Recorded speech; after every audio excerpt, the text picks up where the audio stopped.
Hi, Chad Hartigan. Thank you so much for joining us right here on Meet Me at the Movies and Open Dialogue. So excited to talk about Little Fish. You are the director of Little Fish. Thanks for joining us. Thank you for having me. This film, I love it on a lot of different levels. It's a beautiful love story about holding on to what you have when you have pandemics, potential loss, and uncertain futures there to threaten what we hold dear. I loved that.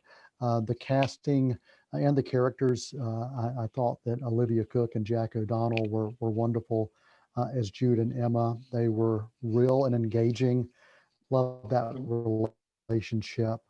Tell me a little bit about this story and what captured your imagination about this story. Sure. Yeah. Well, I first read it a few years ago now. So, of course, it was pre-COVID. And at that time, it was a science fiction movie about a global pandemic. And but I found it very relatable in how it was about two people focused on their own love and the day-to-day struggles that they had while the world around them was maybe crumbling. And at the time I read it, there was all this bad news everywhere in the States. It was children locked in cages on the border, and it was Brett Kavanaugh hearings were going on. And I felt like the world was slightly crumbling around me. But my girlfriend was pregnant with our first child. So at the same time, there was a lot of optimism and joy in my own life. And I just felt like the story did a really good job of telling a story of two people trying to do the same, reconciling with like the love that they have for each other versus the doom and gloom of the outside world, and how the outside world has its way of coming to your front door and forcing you to deal with it. There is so much about who we are that relates to memory. I mean, there's so much about memory that is embedded in what makes us us. And in this film, you touch on the threatening aspect of losing ourselves in a way.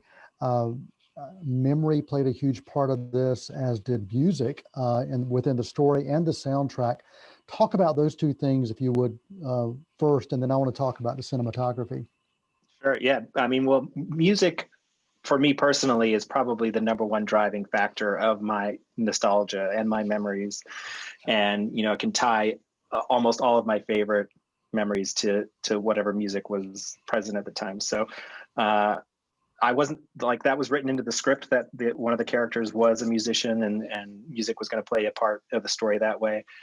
But then I also knew that the score was going to be something that really tied the whole thing together and made, in some ways, the whole film feel like one long memory or dream or thought.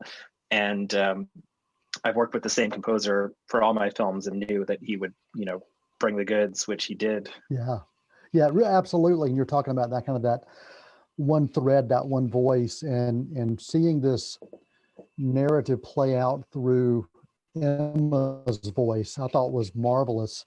And hearing the story literally through her vocals as well, talking through her memories. You talked about music being a part of our memory, and I'm right there with you. There's certain songs I can hear, and I know exactly where I was the first time I heard it, or I knew people connected to it. Photography is the same way, and that plays a huge part in this. And I loved that because that also is tied to memory. Yeah, exactly. That's like the other side of the coin to music for me. And besides obviously being a filmmaker, I carry a disposable camera with me everywhere I go. So I made Jack carry one in the movie.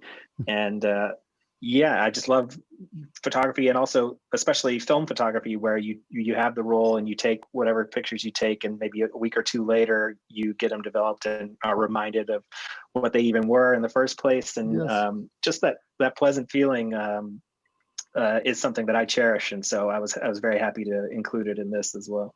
Yeah, I love the cinematography in this, the extreme close-ups, the use of what felt like natural light really worked well. And the colors, specifically a blue and yellow, thematically that played out.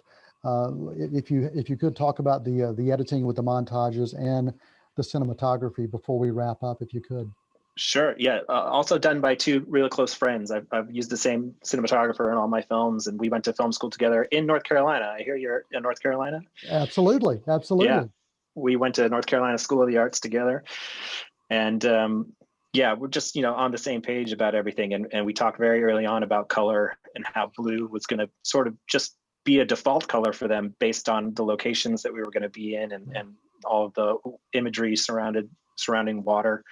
And then chose yellow as another key color for them to just be a contrast. And so yeah, we talk a lot in advance and really try to approach color, composition, lighting, everything with an eye for the overall feeling of the film. And just because it's a smaller indie movie, not try to use any excuse to just be like, oh, we'll just do it handheld, or just really try to be deliberate in all of our approach. And then the editing is also a friend.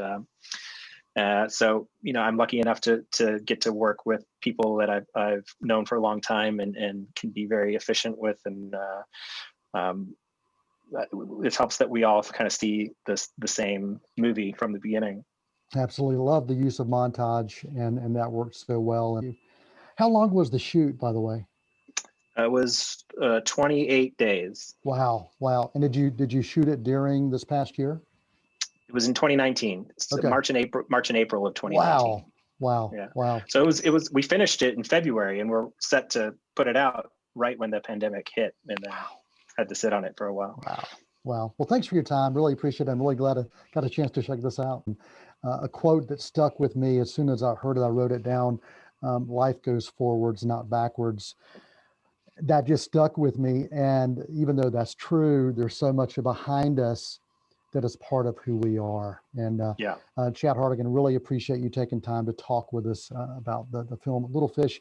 Any final thoughts or comments you want to share?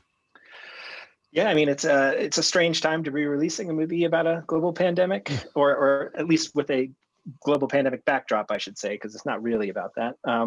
So I hope that people, if they check it out, find it to be a cathartic experience, seeing someone dealing with a lot of the things we're all dealing with, and maybe feel a little bit better about our situation. Awesome. Chad Hartigan, our guest right here on Meet Me in the Movies Open Dialogue, director of Little Fish. Really appreciate your time, and I really hope folks get a chance to check out this beautiful film. Thanks.